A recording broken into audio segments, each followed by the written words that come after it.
this is Maninrabu from Batam. I love listening to Gold FM, only the classic hits. I'm Sela Sadakau from Vatupula. I only listen to Gold FM, only the classic hits. Gold Benaka, I'm Vale and I'm working at Golden Pro Resort, and I love listening to Gold FM because it plays a really wide range of classic hit music. I'm Saini Sakio from Kashmir Wotoka. I like Gold FM, but only the classic hits. Gold FM, only the classic hits.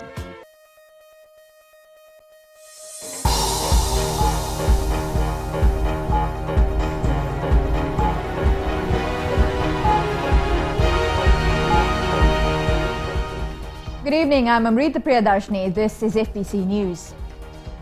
Tonight, TII Sangam sets up interim committee. Home ownership to increase savings. And open heart surgeries to begin tomorrow.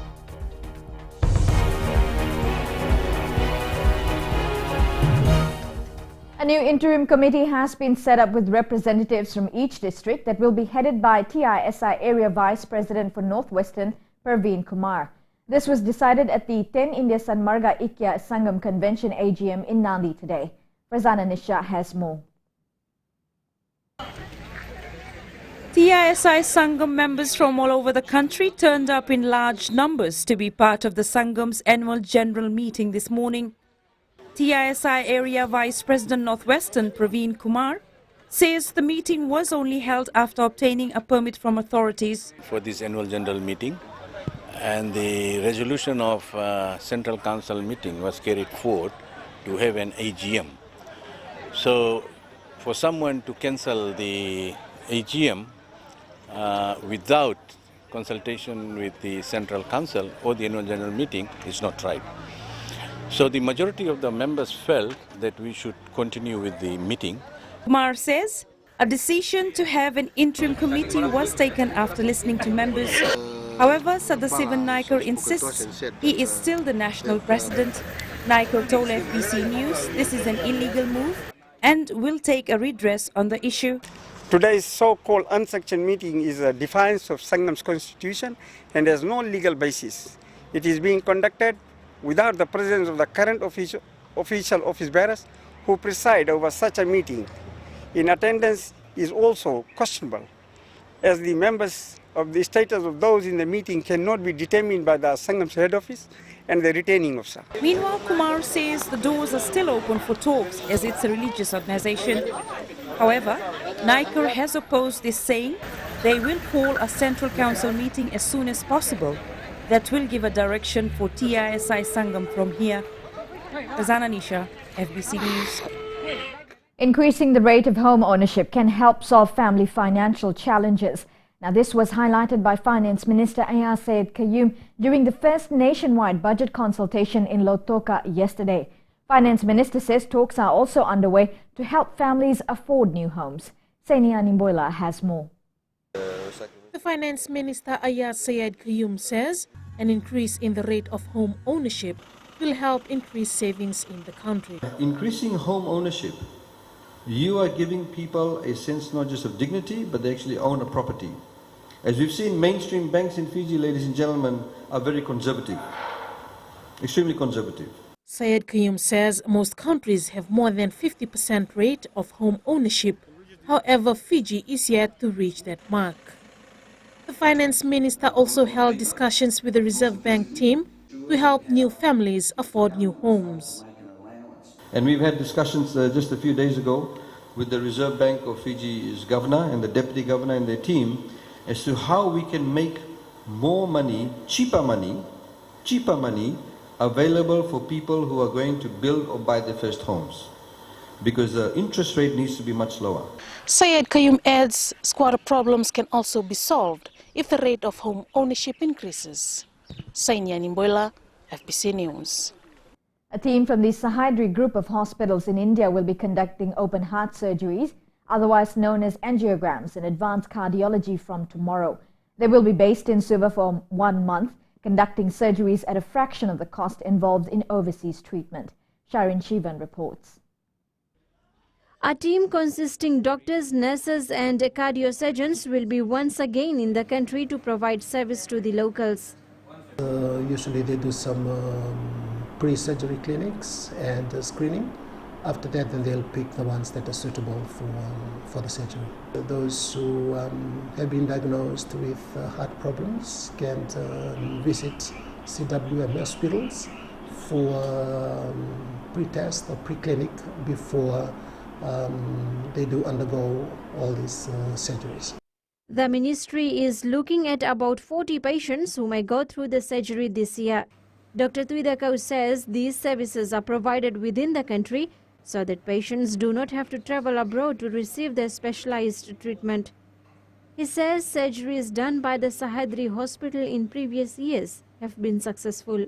There's been a lot of success stories from the patients and the surgery that they've performed, and we haven't had any complaints from those who have been operated on. Fiji is engaged with India's Sahyadri group of hospitals for bypass surgeries for almost 5 years now. Surgeons from India's Sahyadri Hospital have been coming to Fiji since 2012. Shireen Shivan, FBC News.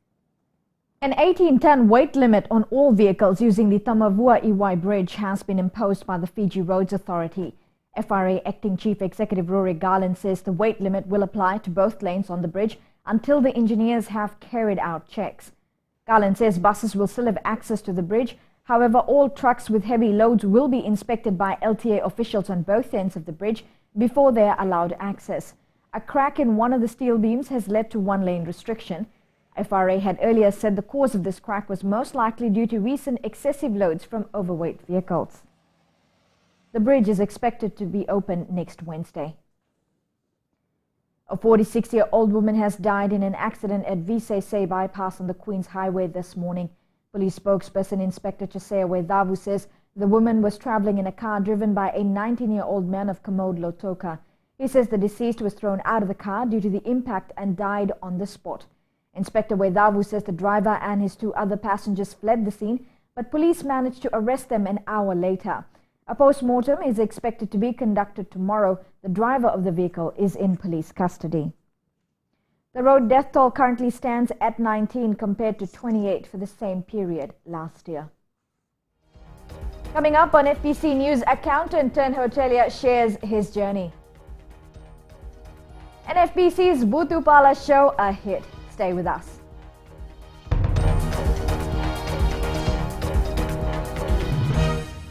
FM rocks. My name is Denasa and I'm from Lotoka and I love listening to Today FM. My name is Ulamila. I work at Golden Point Resort. I love listening to Today FM. It rocks in Raki Raki. I'm Mary from Mandera. I love listening to Today FM. Today FM rocks. We love listening to Today FM. Today FM rocks. Today's hit music on Today FM.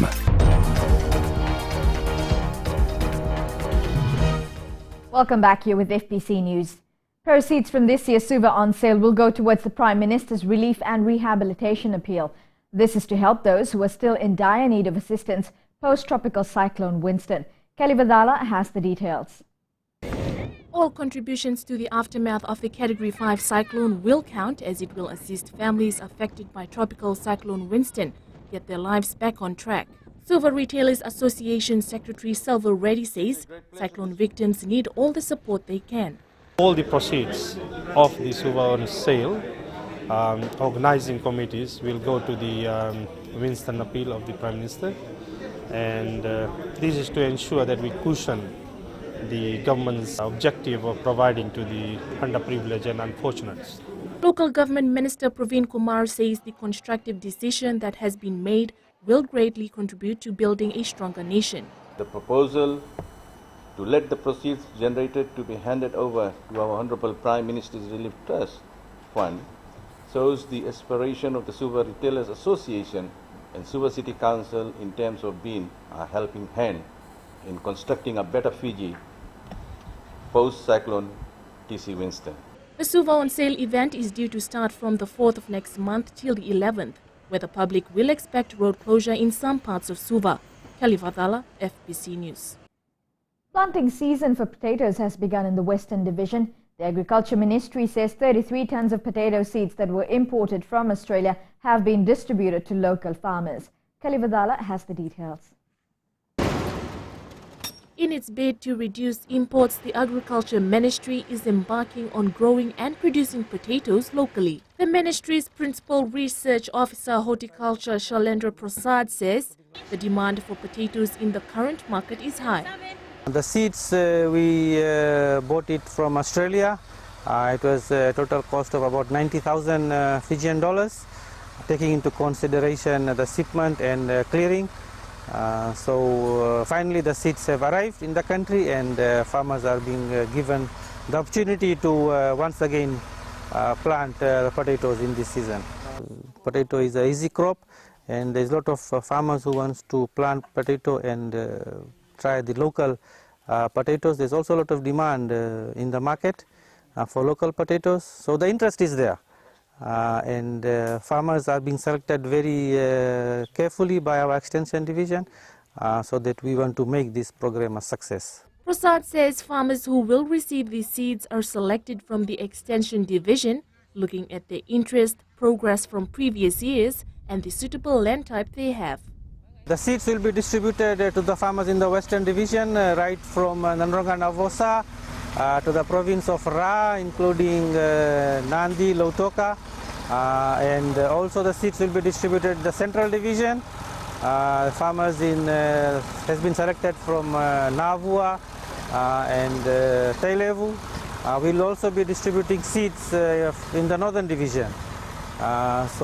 This year we are looking at a total of about 80 acres of potatoes that will be planted all throughout Viti Levu and Vanua Levu. The government is currently distributing these potato seeds to farmers free of charge and is urging all selected farmers to look after their crops well by providing good husbandry and crop management. Kelly Vadala, FBC News. Hundreds of people turned up at the Fiji Broadcasting Corporation's combined Batani Tanoa and Butumpala show at Lambasa Subral Park last night.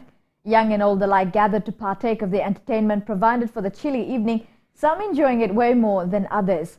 A huge hit was the Batani Tanoa, the country's most popular local TV show. There are certain areas of Fiji that is starved of entertainment. You know, the people in those areas, especially places like Lambasa, there's not enough happening. You know, there's no cinemas, there's a couple of nightclubs, but not everyone goes to a nightclub. So this is some sort of an event where the whole family can come out. Ria Said Kayum says FBC's presence in the north will now be more prominent, and the company will continue to bring this sort of events to Vanua Levu. A dream to own a resort was never a reality until being given the role to manage one. Our successful Fijian segment tonight features Clyde King, who manages Tropica Island Resort on Malolo Island in the Mamanuthas. Akusita Tale shares with you his journey. Successful Fijians is brought to you by the Fiji Development Bank, your partner in progress. Growing up in a close-knit family in Kulukulu village, Singatoka, Clyde King grew up visiting neighboring resorts where his aunt and uncle used to work. As much as he wanted to be part of the hive of activities, fun and entertainment provided in resorts, it was nothing compared to having a need to own one. He says this has always been a goal to achieve. I come from a very humble beginning, and so what I did was I talked to people that were in the industry. This is, I'm talking about when I was 13, 12, 13. So I spoke to people, and people said, oh, you should go do this, you should go do that. It was from this curiosity of mind and being inquisitive that led to set himself goals to achieve. However, he couldn't have done it without the help of his family and friends. With the help of my family, my mom especially, and my dad, with their support and with their help, and the grace of God, I was able to achieve these things in a very short time. A proud Maris Brothers High School alumni, Clyde says his biggest achievement was gaining an entry into the All Boys Institution at Flagstaff. Hard work and perseverance was the beginning of the drive he has now. And then I realized that hard work pays off. So if you commit yourself to something, commitment is about 50% of it. Just I committed myself fully to that. I got into Mars. I was in Mars for 5 years. I finished in 1996. This led to his appointment as General Manager of Tropical Island Resort, a 4-star boutique resort catering especially for adults. However, he did not learn this from the books when he moved to the University of the South Pacific to complete tertiary studies. I did a degree in accounting. I did a degree in accounting because the language of business is money. So I studied that. Then I worked for PricewaterhouseCoopers. And while working for PricewaterhouseCoopers, I went back and completed the second degree in economics and management. Upon completing studies, he moved to England for 2.5 years, traveling around Europe before returning to Fiji to work at KPMG, one of Fiji's biggest accounting firm. He later worked at Tavarua, then at Namotu Island Resort, before accepting a challenge to lead one. After 8 years, I felt that I needed a new challenge. 8 years is a long time. So it just so happened that I saw an ad for the general manager's post here on Tropical Island Resort. Clyde had the opportunity to work with Australia's Robin Sekoni, the owner of Tropical Resort. Seizing the opportunity to be general manager, Clyde says never a day has passed where he has regretted his decision. Learning accounting, studying accounting, and preparing books and stuff, I already knew in my head that that was never going to be the end goal. That was a stepping stone onto something that I really wanted to do, which was to run results. Clyde says the move from accounting to hospitality was a new challenge and also an opportunity where he deals with people every day. The general manager that I am today is a combination of things that I have learned from different people that have had a significant impact on my life. His advice to Fijians is to grab every opportunity that comes one's way and have the right attitude. His journey does not end here. The Kulukulu hotelier says anyone can make a move or transition to a new career if the heart is willing. Ako si Tatale, FBC News. Successful Fijians was brought to you by the Fiji Development Bank, your partner in progress. Coming up in sports, Fijiana through to Cup quarterfinals. And 2 Fijians named in All Black squad. Details coming up.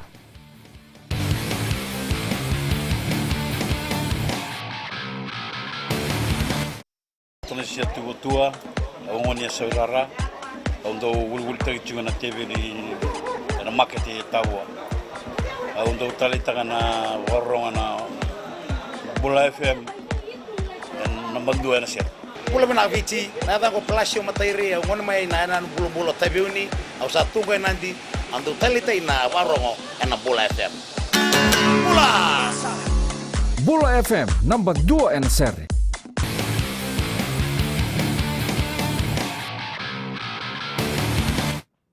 In FBC Sports tonight, the Telecom Fijiana side won 2 out of its 3 pool games in the Clermont-Ferrand Sevens in France to book a spot in the Cup quarterfinals. The Ilyesa Tanivula coach side was hammered by Women's World Series leaders Australia 34-0 in its opening match before recovering to edge host France 14-10 and later defeating Ireland 19-14 this morning. Luisa Tesolo has been a key player for the side, having notched 3 tries so far in the tournament.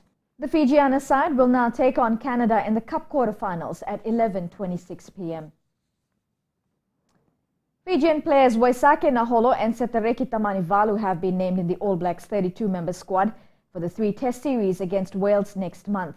Naholo has been in impressive form for the Highlanders since returning from injury, while Tamanivalu has been a stalwart for the Chiefs in the absence of injured skipper Charlie Ngatai, who was also named in the squad. Tamanivalu is among 6 new caps in the squad alongside Ngatai, Damien McKenzie, Adi Savea, Elliot Dixon, Liam Squire and prop Ofa Tungafasi. You know, we've got a young group in that midfield and we've got to get a combination going pretty quickly and we need people to be owning their position and being talkers. So, you know, with Seta, he's probably not a big talker, so we need to, you know, it's a big focus for him. but he is a talent.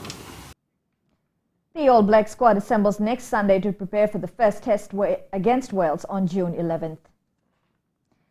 Well, Vodafone Fiji football skipper Roy Krishna scored a goal from the penalty area, but it was not enough as his side lost their opening OFC Nations Cup match to New Zealand by 3-1 in Papua New Guinea. The Wellington Phoenix striker was a threat whenever he had the ball, but the All Whites proved too strong as a unit in the opening match of the competition. No, it was one of the reasons why Chris Wood. Here's a chance. Good save by Tamanisau.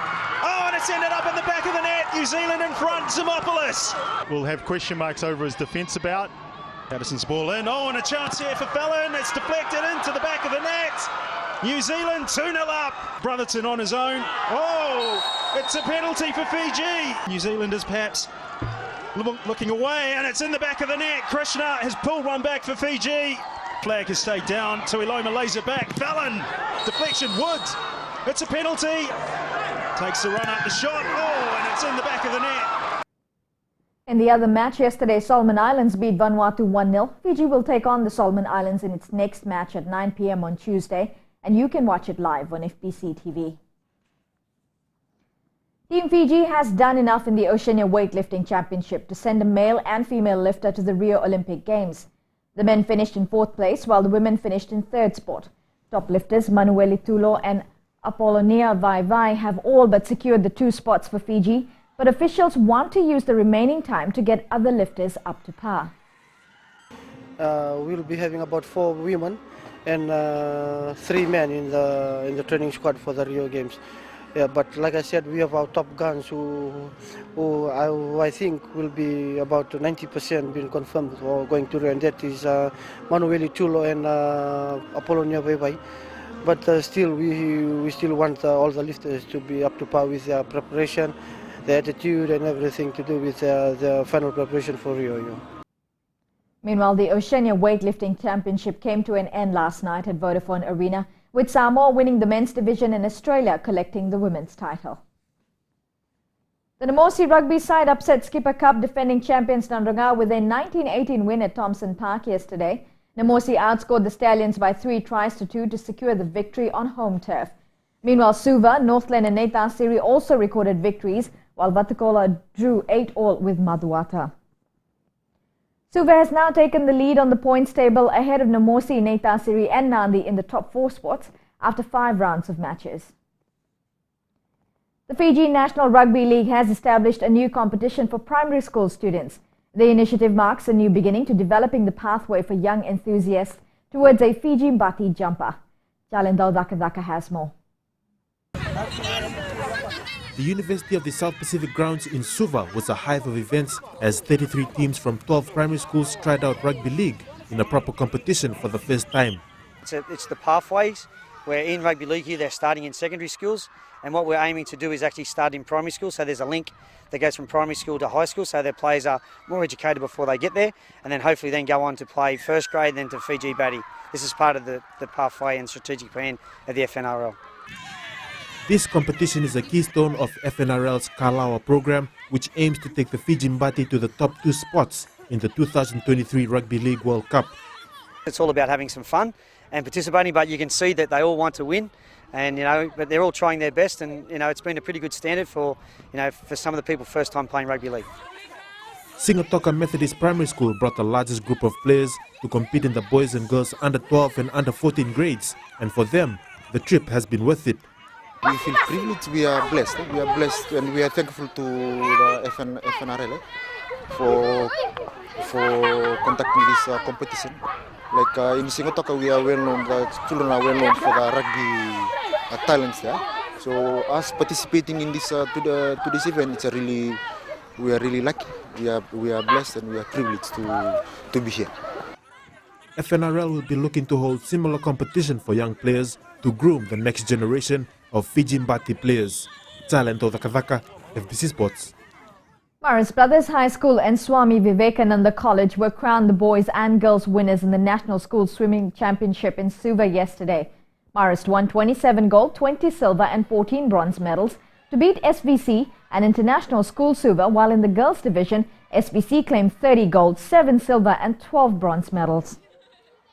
Mount St. Mary's Primary School successfully defended the primary school's title with a total haul of 34 gold, 29 silver and 24 bronze medals.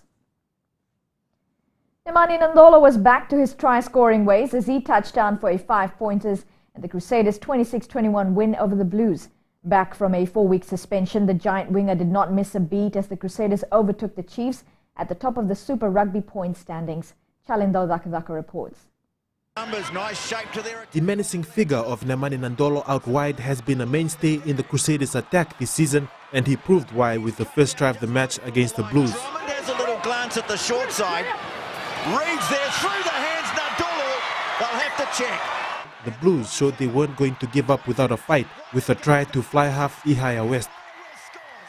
After exchanging penalties, the Blues found themselves in the lead with a George Moala try. Couldn't judge it.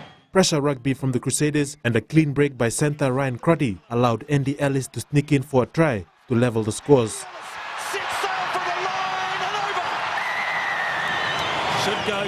Richie Mounga landed 3 more penalty goals to put the match out of the Blues' reach for a 26-21 win to the Crusaders.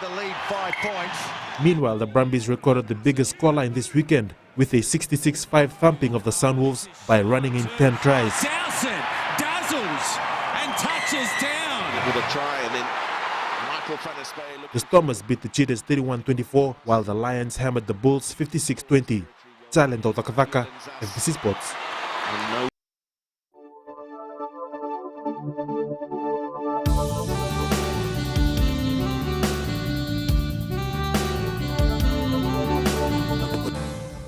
It was fine weather across the country today.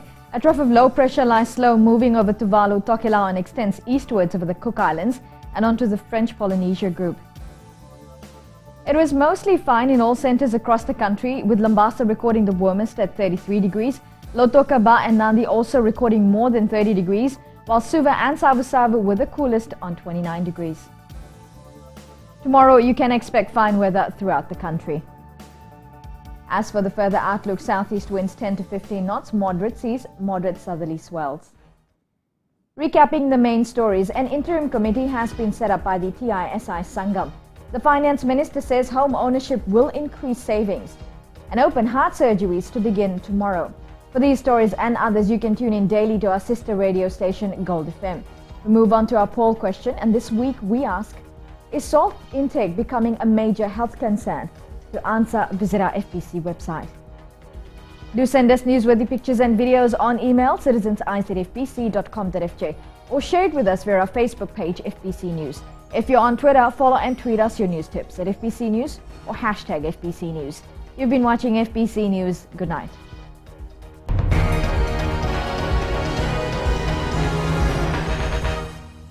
आपको खरगंगा के रंजिला का नमस्कार। Radio Fiji की सुंदर सुंदर यादों का खजाना एकदम बचपन के दिन याद करा देते हैं। हमारा नाम जोनी नायडू है, हम रहता है मलोलो में और हम टैक्सी ड्राइवर है। हम सब टाइम अपन टैक्सी में रेडियो फिजी 2 सुनता प्रोग्राम।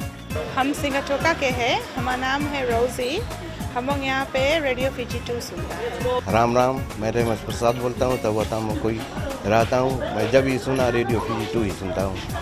रेडियो फिजी 2 देश की धड़कन।